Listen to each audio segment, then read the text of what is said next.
Welcome to talent classes. और आज के इस वीडियो के माध्यम से आप लोगों को बताया जाएगा, क्योंकि बहुत सारे ऐसे बच्चे हैं जिनको जो है कोचिंग का सिलेक्शन नहीं करने आता है, कोचिंग का सही तरीके से सिलेक्शन नहीं कर पाते हैं। तो आज जो आप लोग इस वीडियो के माध्यम से हम बताएंगे कि सही कोचिंग यानी कि अच्छी कोचिंग का सिलेक्शन आप कैसे करिएगा। ठीक है, तो आपको मोस्ट 5 इम्पोर्टेंट टॉपिक बताया जाएगा। 5 टॉपिक ऐसे बताए जाएंगे कि अगर उस पर आप ध्यान देते हैं तो हम गारंटी के साथ कर रहे हैं कि आप कभी भी जो है किसी के बहकावे में नहीं आइएगा।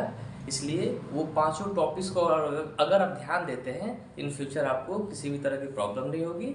और ना ही जो है किसी कोचिंग का अगर सिलेक्शन करना चाह रहे हैं तो वहाँ पे सिंपल भाषा में अगर बोला तो सामने वाला आपको बेवकूफ़ नहीं बना पाएगा। हाँ, लेकिन ये पाँचों पॉइंट आपको पता होगा तो ठीक है। तो आइए हम लोग डिस्कस करते हैं। सबसे पहले बच्चों अगर बात की जाए पाँचों पॉइंट्स में, तो फर्स्ट पॉइंट आपका है टीचर्स। ठीक है, देखिए फर्स्ट पॉइंट आपका क्या है, टीचर्स है। यानी सबसे पहले क्या है कि अगर आप कोचिंग का सिलेक्शन करना चाह रहे हैं तो वहाँ पे आपको देखना होगा कि वहाँ पे टीचर कैसे हैं, किस टाइप के टीचर्स हैं, फ्रेंडली हैं या नहीं है, उनके पास नॉलेज है या नहीं है, या कितने टीचर्स हैं। यानी टीचर्स के बारे में हर एक चीज़ आपको पता होना चाहिए। ठीक है, अगर आप एंट्री नहीं मिलती है तो आप इनडायरेक्ट वे में अदर स्टूडेंट्स से भी पता लगा सकते हैं जो पढ़ाई की। ठीक है, तो सबसे पहले आप टीचर्स के बारे में पता लगाइए कि वहाँ पे जो है टीचर्स कैसे हैं, किस तरह के हैं। ठीक है, क्योंकि टीचर अच्छे रहेंगे तभी आपको टीच कर पाएंगे, उन्हीं के द्वारा आपकी टीचिंग अच्छी होगी। ठीक है, दूसरा चीज़ है वहाँ का रिजल्ट। यानी जिस कोचिंग में बच्चे पढ़ रहे हैं या पढ़ना चाह रहे हैं या इंक्वायरी के लिए जाना चाह रहे हैं, तो देखिए कि वहाँ का रिजल्ट क्या रहा है 2 साल 3 साल पहले का। ठीक है, रिजल्ट के अकॉर्डिंग ये पता चल जाता है कि नहीं, जो इंस्टीट्यूट ये बेहतर रिजल्ट दे रहा है तो इसका मतलब ये है कि वहाँ के जो टीचर हैं अच्छे हैं, तभी वहाँ का रिजल्ट अच्छा आ रहा है। ठीक है, ये दूसरा पॉइंट हो गया।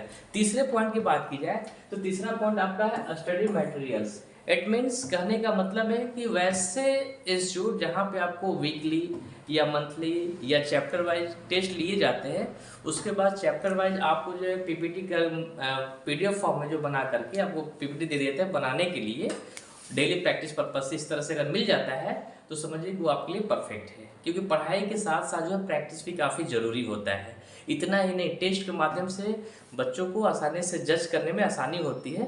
ठीक है, तो वो टेस्ट होना भी काफ़ी ज़रूरी है। अगर होता है तो समझिए कि वो परफेक्ट है। फोर्थ जो पॉइंट है आपका डाउट सॉल्विंग।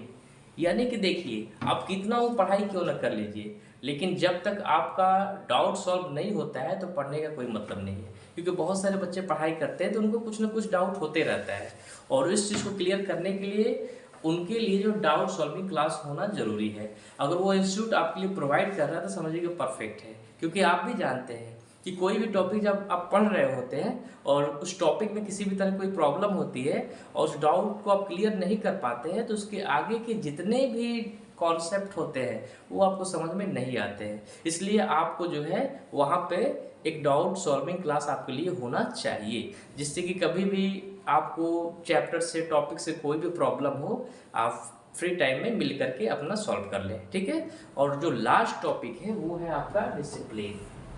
यानी कि आप वैसे जगह पे, वैसे इंस्टीट्यूट, वैसे कोचिंग में जाना चाह रहे हैं तो वहाँ पे आप देखिए कि वहाँ का क्लासरूम का जो एटमॉस्फेयर कैसा है, वहाँ के बच्चे कैसे हैं, वहाँ बच्चों के बीच में डिसिप्लिन है या नहीं। अगर डिसिप्लिन है, बच्चे मैनर वे में बात करते हैं, आपसे मिलते हैं, फ्रेंडली उनका बिहेव है, तो समझिए कि वो कोचिंग हो, इंस्टीट्यूट जो भी है वो आपके लिए बेस्ट है।